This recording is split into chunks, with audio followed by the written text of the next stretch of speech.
আসসালামু আলাইকুম প্রিয় শিক্ষার্থী বন্ধুরা, এখন আমরা আরও একটি পর্বে হাজির হলাম। অর্থাৎ চ্যাপ্টার 6 থেকে যে আমরা জ্ঞানমূলক কোশ্চেনগুলো সমাধান করতেছিলাম তার ধারাবাহিকতায় আরও একটি পর্বে হাজির হয়ে গেলাম।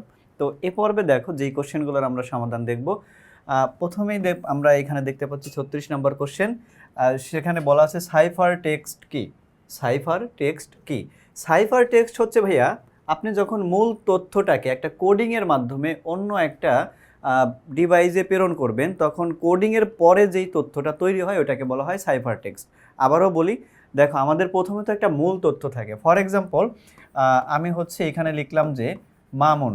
মামুনটা হচ্ছে মূল তথ্য। এই মামুন লেখাটাকে আমি অন্য একটা ডিভাইসে পাঠাবো, তখন মাঝে একটা কোডিং সিস্টেমে এই নামটা চেঞ্জ হয়ে যাবে। চেঞ্জ কিভাবে হবে? মনে করো যে এটার উল্টা দিক লিখলাম, এন, তারপরে হচ্ছে লিখলাম এন ইউ, তারপরে এম এ এম, এই যে এটা লিখলাম। তাহলে এটা যে একটা কোডিংয়ের মাধ্যমে তৈরি করলাম, মানে মূল তথ্যটাকে আমরা কি রূপান্তর করলাম একটা কোডিংয়ের মাধ্যমে আরেকটা তথ্যে, এই তথ্যটাকে বলা হয় সাইফার টেক্সট। মানে এনক্রিপশন করার পর নতুন যে আমাদের তথ্যটা তৈরি হয় কোডিং করার পর, সেটাকে বলা হয় সাইফার টেক্সট। তাহলে কি বলা হয়েছে? এনক্রিপ্ট করার পর, মানে কোডের মাধ্যমে পরিবর্তন করার পর কোডযুক্ত ডেটা তৈরি হয়, তাকে সাইফার টেক্সট বলা হয়। সাইফার টেক্সট, মূল তথ্যকে যখন আমি কোডিংয়ের মাধ্যমে নতুন আরেকটা তথ্যে রূপান্তর করব, সেটাকে বলা হয় সাইফার টেক্সট। আচ্ছা, তারপরে দেখো আমাদের 37 নম্বর কোশ্চেনটা কি বলছে ভাইয়া। 37 নম্বর কোশ্চেনটা হচ্ছে ডিক্রিপ্ট কি। ডিক্রিপ্ট হচ্ছে, বিষয়টা হচ্ছে এরকম, মূল তথ্যটাকে আমি যখন এনক্রিপ্ট করব তখন সেটা হচ্ছে একটা কোডিং ব্যবস্থায় সাইফার টেক্সট তৈরি হবে। এখন এই সাইফার টেক্সট কিন্তু পরবর্তী ডিভাইসে ভাইয়া বুঝতে পারবে না, তারা আবার কি করবে? ডিক্রিপ্ট করবে। ডিক্রিপ্ট করে তারপরে হচ্ছে আবার সেই মূল তথ্যে নিয়ে আসবে। তাহলে প্রথমে কি হয়? এখানে দুইটা কাজ হয়। এটা হচ্ছে মূল তথ্য। মূল তথ্য, এই মূল তথ্যটা কি হয়? এটা হচ্ছে সাইফার টেক্সটে হয়। দেখেন একটু এই সারণীটা একটু একটু বোঝার চেষ্টা করবেন, তাই হচ্ছে ইজিলি বুঝতে পারবেন। সাইফার টেক্সট, এই মূল তথ্য সাইফার টেক্সটে কিভাবে আসছে? এনক্রিপশনের পদ্ধতিতে। এনক্রিপ্ট এনক্রিপ্ট এনক্রিপ্ট পদ্ধতিতে এখানে হচ্ছে সাইফার টেক্সটে পরিণত হয়। তো কিসের মাধ্যমে হয় ভাইয়া? এনক্রিপ্টের মাধ্যমে। এনক্রিপ্টের মাধ্যমে, এনক্রিপ্ট।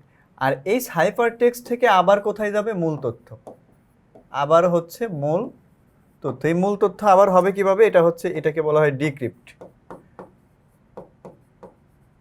ডিক্রিপ্ট। তাহলে বিষয়টা একটু খেয়াল করে দেখেন, মূল তথ্য থেকে এনক্রিপ্টের মাধ্যমে সাইফার টেক্সট হবে, আবার সাইফার টেক্সট থেকে ডিক্রিপ্ট করার পর হচ্ছে মূল তথ্যে চলে যাবে। তো এই হচ্ছে সাইফার টেক্সট বা এনক্রিপশনের যে ধারাবাহিকতা। প্রথমে মূল তথ্য থাকবে, ওটা এনক্রিপ্ট পদ্ধতিতে সাইফার টেক্সট হবে, মানে কোডিং পদ্ধতিতে।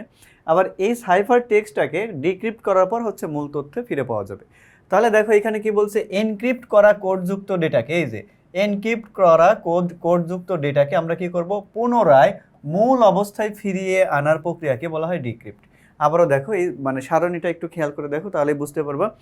এনক্রিপ্ট করার পর কোডযুক্ত যে তথ্যটা তৈরি হয়, যার নাম সাইফার টেক্সট, এই সাইফার টেক্সটকে ডিক্রিপ্ট করে আবার মূল তথ্যে ফিরিয়ে আনার পদ্ধতিটাকেই বলা হয় ডিক্রিপ্ট। এবার 38 নম্বর কোশ্চেন দেখো, সিমেট্রিক কি। সিমেট্রিক কি ক্রিপ্টোগ্রাফি কাকে বলে? মানে সিমেট্রিক কি ক্রিপ্টোগ্রাফি জিনিসটা হচ্ছে যে ডেটা এনক্রিপশন পদ্ধতিতে একটি বিশেষ কি ব্যবহার করে ডেটা এনক্রিপ্ট ডিক্রিপ্ট করা হয়। এখন বিষয়টা হচ্ছে ভাই, আমরা যে এনক্রিপ্ট করি এবং ডিক্রিপ্ট করি, মানে তথ্যটাকে আমরা একটা উগান্ডা তথ্যে নিয়ে যাই, তারপরে আবার ওইখান থেকে আবার মূল তথ্যে ফিরিয়ে নিয়ে আসি, এগুলো কিন্তু কোডিং ব্যবস্থায় হয়। এটা কিন্তু মানে আপনা আপনি করা সম্ভব না। এই কোডিং ব্যবস্থার মধ্যেই হচ্ছে আমাদের একটা আছে সিমেট্রিক কি। তো সিমেট্রিক কিটা হচ্ছে আমরা কি করা হয়, এটা এমন একটা কি যেটা দিয়ে হচ্ছে এনক্রিপশনও করা যায়, ডিক্রিপশনও করা যায় এই সিমেট্রিক কি ব্যবহার করে। তারপরে দেখো অ্যাসিমেট্রিক কি বা হচ্ছে অ্যাসিমেট্রিক ক্রিপ্টোগ্রাফি কাকে বলে, এটা হচ্ছে আমরা একটু দেখব। দেখো 39 নম্বর কোশ্চেনের অ্যান্সারটা। ওকে, অ্যাসিমেট্রিক কি হচ্ছে যে ডেটা এনক্রিপশন পদ্ধতিতে দুটি ভিন্ন কি, পাবলিক কি এবং প্রাইভেট কি ব্যবহার করে ডেটাগুলো হচ্ছে এনক্রিপ্ট ও ডিক্রিপ্ট করা হয়, তাকে বলা হয় অ্যাসিমেট্রিক কি। 40 নম্বর বিষয়টা হচ্ছে কোশ্চেন যেটা বলছে যে পাবলিক কি কাকে বলে। অ্যাসিমেট্রিক মানে ক্রিপ্টোগ্রাফিকে যে কি সবার সাথে শেয়ার করা যায় তাকে বলা হয় হচ্ছে আমাদের পাবলিক কি। পাবলিক কি হচ্ছে যেই কোডিংয়ের যে মূল থিমটা, এটা কিন্তু সবাইকে জানানো যায় যে আমি এই কোডিংয়ের মাধ্যমে তথ্যগুলো এই ডিভাইস থেকে ওই ডিভাইসে পাঠানো হয়েছে। তথ্যর কিন্তু এখানে ইয়াটা বলে দেওয়া সম্ভব, মানে কোডিংয়ের যে ব্যবস্থা সেটা কিন্তু বলে দেওয়া সম্ভব। প্রাইভেট কি কি সেটা ব্যাখ্যা করতে বলছে। দেখো প্রাইভেট কি হচ্ছে অ্যাসিমেট্রিক ক্রিপ্টোগ্রাফিতে যে গোপন কি ব্যবহার করে এনক্রিপ্ট করা হয়, ডেটা মানে ডিক্রিপ্ট করা হয়, তাকে বলা হয় প্রাইভেট।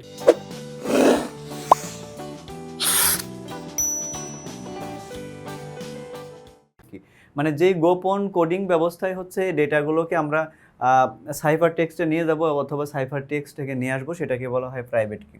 তারপর দেখো RDBMS, relational database management system. যে ডেটাবেজ ম্যানেজমেন্ট সিস্টেম টেবিল আকারে ডেটা সংরক্ষণ করে এবং টেবিলগুলোর মধ্যে সম্পর্ক তৈরি করে, তাকে বলা হয় RDBMS। তারপরে দেখো 43 নম্বর কোশ্চেন, এই কোশ্চেনটা অনেক গুরুত্বপূর্ণ। এখানে বলছে কর্পোরেট ডেটাবেস কি। কর্পোরেট মানে কিন্তু তুমি একটা বিষয় আন্দাজ করতে পারতেছো যে এখানে ব্যবসা বাণিজ্য রিলেটেড কোনো একটা ডেটাবেস তৈরি হবে, এটা হচ্ছে কর্পোরেট ডেটাবেস।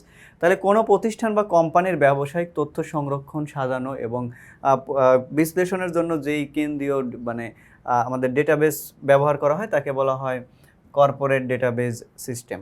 তারপরে ইআরপি কি সেটা একটু খেয়াল করে দেখো। ইআরপি হচ্ছে বড় বড় কর্পোরেশন পরিচালনা করার জন্য বিশেষ ধরনের সফটওয়্যার, তাকে বলা হয় এন্টারপ্রাইজ রিসোর্স প্ল্যানার, মানে এই সফটওয়্যারটাকে বলা হয় ইআরপি। তারপরে দেখো পেরোলটা জিনিসটা আসলে কি। কর্মচারীদের বেতন ভাতা সংক্রান্ত হিসাব নিকাশের কাজে ব্যবহৃত মডিউলকে বলা হয় পেরোল।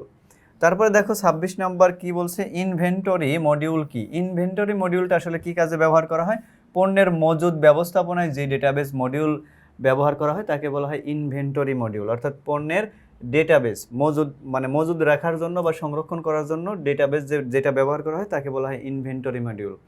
এনটিটি কি, এটা ইম্পর্টেন্ট, এটা একটু মনোযোগ দিয়ে দেখবা এবং মুখস্থ করার চেষ্টা করবা। এনটিটি হচ্ছে কোনো নির্দিষ্ট ডেটা ফাইলে ব্যবহৃত অ্যাট্রিবিউটের নামের সমষ্টি হচ্ছে এনটিটি। এনটিটি হচ্ছে ভাই একটা টেবিলের নাম, আর একটা টেবিল তৈরি হয় কি দিয়ে, ফিল্ডগুলো দিয়ে। কিন্তু এই ফিল্ডগুলোকেই কিন্তু আবার অ্যাট্রিবিউট বলা হয়। ফিল্ডগুলোকে কি বলা হয়, অ্যাট্রিবিউট। মনে করো আমি একটা যদি এখানে টেবিল লিখি, এরকম একটা টেবিল তৈরি করলাম, এখানে দেখো এখানে হচ্ছে একটা থাকলো নেম, তারপরে এখানে থাকলো রোল, তারপরে এখানে থাকলো ক্লাস। এই যে বিষয়গুলো আছে এদেরকে কিন্তু আমরা ফিল্ড নামেও জানি, আবার এদের আর একটা নাম আছে, সেটার নাম হচ্ছে অ্যাট্রিবিউট। তো অনেকগুলো অ্যাট্রিবিউট মিলায়া যেই টেবিলটা তৈরি হয়, ওই টেবিলটাই হচ্ছে আমাদের এনটিটি। আবারও বলি, অনেকগুলো অ্যাট্রিবিউটের সমন্বয়ে। দেখো অ্যাট্রিবিউট হচ্ছে এইগুলো, মানে টেবিলের হেডিংগুলোকে বলা হয় অ্যাট্রিবিউট। অনেকগুলো অ্যাট্রিবিউটের সমন্বয়ে যা তৈরি হয়, ওটাকে বলা হয় হচ্ছে আমাদের এনটিটি সেট বা এনটিটি। তো এবার দেখো 48 নম্বর কোশ্চেনটা কি বলছে ভাই। 48 নম্বরটা আমরা একটু দেখি। স্টোরি বোর্ডিং বিষয়টা আসলে কি। স্টোরি বোর্ডিং, দেখো স্টোরি বোর্ডিং হচ্ছে কোনো মাল্টিমিডিয়া কন্টেন্ট বা সফটওয়্যার তৈরির আগে প্রত্যেকটি দৃশ্য বা ধাপ কিভাবে কাজ করবে তা চিত্রের মাধ্যমে যে ধারাবাহিকভাবে সাজানো হয়, সেই পরিকল্পনার নামই হচ্ছে স্টোরি বোর্ডিং। তারপর দেখো সিজার কোড কি। সিজার কোড হচ্ছে ভাইয়া, দেখো এখানে সিজার কোড কিন্তু এটা। তো সিজার কোড হচ্ছে তথ্য গোপন করার একটি প্রাচীন ক্রিপ্টোগ্রাফি পদ্ধতি হলো সিজার কোড। মানে প্রাচীনকালে সিজার কোডের মাধ্যমে তথ্যগুলো গোপনীয়তার সহিত আদান প্রদান করা হইতো। এবার দেখো এনটিটি কি। এনটিটি কিন্তু বললামই যে ভাইয়া, এনটিটি হচ্ছে কোনো টেবিলকে চিহ্নিত করার জন্য টেবিলের যে নাম দেওয়া হয়, ওই নামটাকেই বলা হয় এনটিটি, বা অ্যাট্রিবিউটের মোট মানের সমষ্টিকেই বলা হয় এনটিটি। তারপরে দেখো ডেটাবেজের অ্যাট্রিবিউট কি। ডেটাবেজের অ্যাট্রিবিউট হচ্ছে কোনো একটা টেবিলের হেডিংগুলোকেই বলা হয় অ্যাট্রিবিউট। কোনো একটা টেবিলের হেডিংকেই বলা হয় অ্যাট্রিবিউট, যার মধ্যে হচ্ছে টেবিলের বৈশিষ্ট্য গুণাবলী বা কলামের যে হেডিং থাকে, কোনো একটা কলামের হেডিং, সেটাকেই বলা হয় অ্যাট্রিবিউট। তারপর দেখো ওএলইউ অবজেক্ট। ওএলইউ অবজেক্ট বিষয়টা আসলে কি ভাইয়া, একটু খেয়াল করে দেখো। ওএলইউ অবজেক্ট হচ্ছে তুমি ডেটাবেজে পিকচার সংযুক্ত করার জন্য one kind of data type. অর্থাৎ ওএলইউ অবজেক্ট হচ্ছে এমন একটি ডেটা টাইপ যার মাধ্যমে ডেটাবেজের টেবিলে বা হচ্ছে অন্য কোনো টেবিলে তথ্য সংরক্ষণ করা যায় এবং পিকচার বা ইমেজও সংযুক্ত করা সম্ভব। তারপরে দেখো ডেটাবেজের মডেল কি।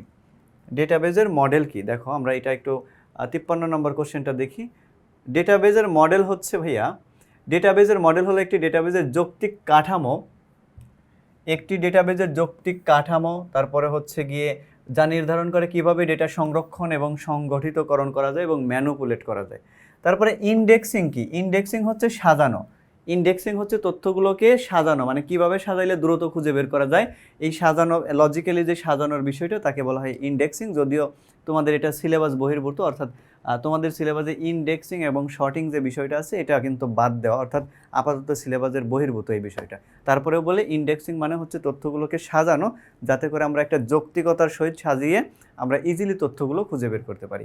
তো এই হচ্ছে আমাদের চ্যাপ্টার 6-এর এই পর্যন্ত যতগুলো আমরা হচ্ছে জ্ঞানমূলক কোশ্চেনের সমাধান করলাম। আমরা পরবর্তী ভিডিওতে অনুধাবনমূলক কোশ্চেন নিয়েও কাজ করব বা সমাধান করার চেষ্টা করব। সেই পর্যন্ত সবাই ভালো থাকো, সুস্থ থাকো। আসসালামু আলাইকুম।